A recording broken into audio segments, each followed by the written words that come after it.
Unfortunately, youth-on-youth violence has become far too common. A little bit earlier tonight, I had a chance to sit down with Dr. Ted Sutton for an exclusive interview. Dr. Sutton used to be involved with gangs and street violence himself, but has since become a community activist. And I asked him what his thoughts are on this uptick and why we're seeing more teenagers gunned down. He points to many contributing factors, but one big thing, he says, the COVID pandemic.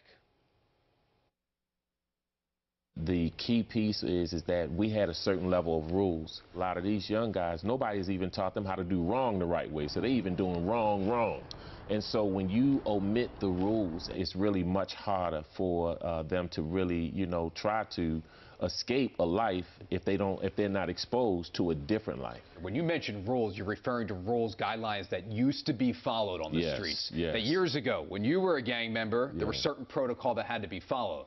Exactly. Seems that is non-existent now. You have a good portion of older and leadership removed. So when they are removed, it's almost like you have the blind leading the blind. If they don't even get a point to live, then they can't change down the road if they don't make it to 17 and to 18. For you, you're seeing that direct link from the pandemic to our students. You're witnessing it firsthand. Firsthand. We had a lot of people being evicted, a lot of people having to move, a lot of parents that were losing jobs. And then some people were losing some of their benefits. So you had children that really, we just thought that, okay, once we open up the school, everything is just going to be, rainbows and cherries, and that wasn't the case. They were really coming back, and it was almost like being traumatized, like PTSD. We just came out of war. When you take hope from a person, you actually, create the perfect criminal, a person with nothing to lose.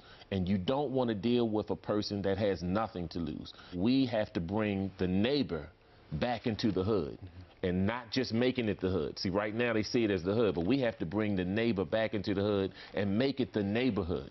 And so that we are held accountable for our children. If you would just give them a chance and an opportunity, I think that show them that at least one person can believe in them. I do feel that there can be a change and there can be a difference.